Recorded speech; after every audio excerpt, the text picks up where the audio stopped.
ఎట్లా అనిపిస్తుంది అన్న రేవంత్ రెడ్డి పాలన? మంచిది కదా సార్. కొంతమంది ఇప్పుడు అంటే మీకు ఆటోలో చాలా మంది ఎక్కుతుంటారు, వివిధ రకాల వాళ్ళు ఎక్కుతా ఉంటారు కదా, అంటే ఏమనుకుంటున్నారు రేవంత్ రెడ్డి పాలన గురించి? మంచిది కదా సార్, మంచిది. అంటే రైతు భరోసా పడట్లేదు, డబ్బులు పడట్లేదు అంటారు. ముఖ్యంగా పడ్డది ఆల్రెడీ, నేను మెసేజ్ చూపించాలా, నైట్ వచ్చింది. ఓన్లీ కాంగ్రెస్ పార్టీ వాళ్ళకి వేస్తారండి రైతు బంధు? కాంగ్రెస్ పార్టీ తప్పమాట అన్నది, తప్పమాట. అందరికి వేస్తారా? అట్లయితే సార్ మొత్తం అందరికి వేస్తారు. కాంగ్రెస్ పార్టీ అందరికి వేస్తారు కదా సార్, అందరికి వేస్తున్నారు. అందరికి వేస్తారు. ఇప్పుడు డెవలప్మెంట్ లేదు, ఓన్లీ ఉచిత పథకాలు ఇచ్చారని ఒక సైడ్ మాట్లాడుతున్నారు, ఉచిత పథకాలు లేవు డెవలప్మెంట్ లేదని ఇంకో సైడ్ మాట్లాడుతారు. ఏది కరెక్ట్ అంటారు? డెవలప్మెంట్ ఇప్పుడే స్టార్టింగ్ కాదు, ఇప్పుడే స్టార్టింగ్ ప్రారంభం ఉంది కదా. అయినా విధంగా ఇప్పుడే ఒక సంవత్సరం పైన అయింది. ఇప్పుడు కొన్ని పథకాలు అన్ని అమలు అయినాయి. కొడంగల్కి ఏమైనా చేసి చాలా చేసిండు సార్ ఆయన, ఏమేం చేసిండు? చాలా చేసిండు. మొత్తం రోడ్లు డెవలప్మెంట్, కాలేజీలు, కొత్తగా హాస్పిటల్. ఏమైనా ఉపయోగం హాస్పిటల్ ఉంటే? ఉపయోగం అవసరం కాదు సార్. ఇప్పుడు హాస్పిటల్ ఉంటే కొడంగల్ దాటది, మనం హైదరాబాద్ వాళ్ళంటే హైదరాబాద్ మధ్యలో శోమ ఇంటికి వస్తుంది. ఇప్పుడు హాస్పిటల్ ఖర్చులు పాలించిన వాళ్ళంతా ఏం చేయలేదా? ఇక వాళ్ళు చేసిండు సార్, కానీ ఇదైతే మంచి ఉంది. ఇప్పుడు పరిపాలన ఇప్పుడు ఇంకా కొన్ని రోజులు అయితే ఇంకా మంచిగా కనబడుతుంది. ఇప్పుడు ఎందుకంటే ఎస్సీ ఎస్టీ బీసీ మైనార్టీ అందరికీ ఒకటే చాలా స్కూళ్ళు భూమి పూజ అయింది. ఇంకా కొన్ని రోజులు కాదు, ఎక్కడో దూరం పోయి అసలు స్కూల్ పిల్లలకు బడి పిల్లలకు దూరం పోయేది అవసరం లేదు. మంచిగా ఉంది సార్.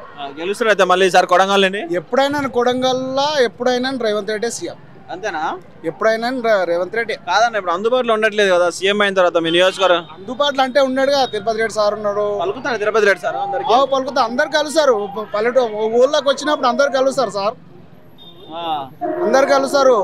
ఇప్పుడు ఇక్కడ ముస్తాకుంటాడు సార్, దొరలు ఉన్నారు, అందరు ఉన్నారు. ఏది అవసరం ఉన్నానికి వాళ్ళకి వచ్చి ఒక ఇన్ఫర్మేషన్ ఇస్తే మన పనులు అయిపోతాయి. అంటే మన రేవంత్ రెడ్డి కూడా అన్నాడు కదా, మా అన్నే నాకన్నా ఎక్కువ అందుబాటులో ఉంటాడని. ఎప్పుడు అందుబాటులో అందరు ఉంటారు సార్. ఇప్పుడు తిరుపతి రెడ్డి సార్ లేకున్నా ఇక్కడ ఉన్నారు కదా సార్, వాళ్ళందరూ ఏం కావాలంటే వాళ్ళ పనులు చేసి పంపిస్తారు. మంచిగా ఉంది. ఎప్పుడైనా కలిసిన రేవంత్ రెడ్డి? కలిసినాం సార్. ఎన్నిసార్లు కలిసినాం? ఇంతకు ముందు 2-3 సార్లు కలిసినాం. ఎప్పటి నుండి తెలుసు రేవంత్ రెడ్డి? మాకు స్టార్టింగ్ ఎమ్మెల్యే అన్నప్పటి నుంచి తెలుసు.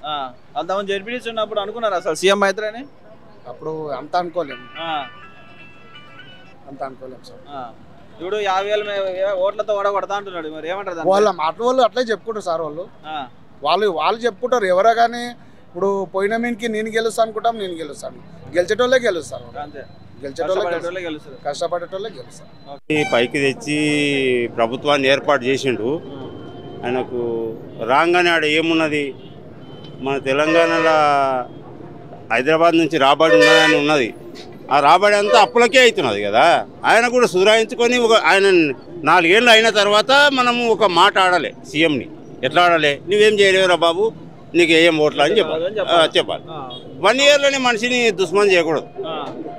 ఆయన టైం పీరియడ్ అయినాక బాబు నీవు అవసరం లేదు, ఇక మేము ఎవరికి వెళ్ళినా వాళ్ళకి వేస్తామని చెప్పాలి. అది ఇప్పుడు ఇంకోటి తీర్మానం అన్నటువంటి వాళ్ళు కూడా ఏమంటున్నారు, కాంగ్రెస్ పార్టీకి దిక్కులేని పరిస్థితిలో ఉన్నప్పుడు రేవంత్ రెడ్డి పైకి తెచ్చి దాన్ని తెచ్చిన తర్వాత ఇప్పుడు ఏం చేస్తున్నా, ఇస్తరాకుని సింపకత్తినికే ఇవన్నీ ఆట ఆడుతున్నాయి. పడిపోయేటప్పుడు ఎవరు లేకుండా, పడిపోయినాక దాన్ని తెచ్చేటప్పుడు ఎవరు లేకుంటాడు, తెచ్చిన దాన్ని సింపకత్తింటాడు. ఇంతే నేను మాట్లాడి ఈ కాంగ్రెస్ పార్టీలో అయింది. తెచ్చేటోడు ఉంటాడు, రాజశేఖర రెడ్డి కష్టపడి తెచ్చిండే, దాంట్లో అందరు బతికిరి. ఇప్పుడు రేవంత్ రెడ్డి తెచ్చిండు, ఇప్పుడు అన్నీ ఇదే పనులు ఉన్నాయి. గెలుస్తాడా మరి సార్ రేవంత్ రెడ్డి? ఇప్పుడు చెప్పనీకి రాదే. కొడంగల్లో గెలుస్తాడా? ఇప్పుడు అంటే చెప్పనీకి రాదు. ఈ రోజు ఎలక్షన్ జరిగింది అనుకో, అట్లా చెప్పనీకి రానే రాదు. మనిషిని తెలుసా? కాదన్నా, ఇప్పుడు నీకు ఈ కొడంగల్లో నీకు ఎంక్వైరీ చేసుకురమ్మని ఇచ్చిండు, నీకు ఇక్కడ ఏమీ తెలియదు. వచ్చినావు, ఒక 10 మందిని కలిసినావు, నీకేం తెలుస్తుంది? అనుభవం ఏం తెలియదు కదా. నీకు ఈ రోజు రిజల్ట్ చెప్పు కొడంగల్ అని చెప్తావా? ఈ రోజు ఎలక్షన్ జరిగింది అనుకో, ఫర్ ఎగ్జాంపుల్ ఈ రోజు గెలుస్తాడా గెలడా? నిన్న కేటీఆర్ వచ్చి ఈ రోజు బై ఎలక్షన్ జరిగింది, అవన్నీ వేస్ట్. ఏమి లేవు మాకు గవర్నమెంట్ నుండి, ఏమి లేదు. ఒకటే చెప్తున్నా. ఎందుకని? నాకేం తెలుసు ఎందుకని అంటే ఆ కేసీఆర్ ఉన్నప్పుడు వచ్చేటివి మాకు. ఏమేమి వచ్చాయి కేసీఆర్ ఉన్నప్పుడు? కేసీఆర్ ఉన్నప్పుడు 2016 రూపాయలు చేసిండు పింఛన్. ఆయన 200 ఉండే ఫస్ట్, తర్వాత మాకు పొలాల పైసలు వేసిండు, రైతు బంధు పైసలు ఏమో మోడీ ఈయన అందరు వస్తుండే, అవి తిని మంచిగా సన్న బియ్యం కూడా ఇస్తుండే. అన్ని చేసిండు కేసీఆర్ వచ్చినాక, ఎన్నో చేసిండు, చాలా చేసిండు. ఇప్పుడు రేవంత్ రెడ్డి ఇవ్వట్లేదా అవన్నీ?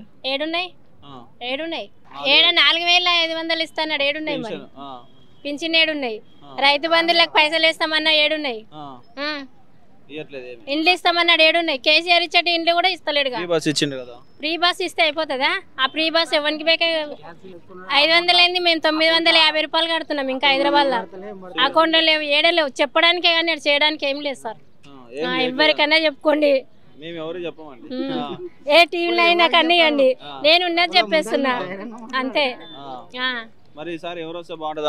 మా కేసీఆర్ రావాలి అంతే, మా తెలంగాణ మాకు రావాలి. ఆయన తెలంగాణ కాదు, పార్టీ చేంజ్ అయింది అంటే గాని అంతే, మనల్ని ఒక్కనికేనే ఉన్నాడు అంతే. రేవంత్ రెడ్డి అవునా? అంతే.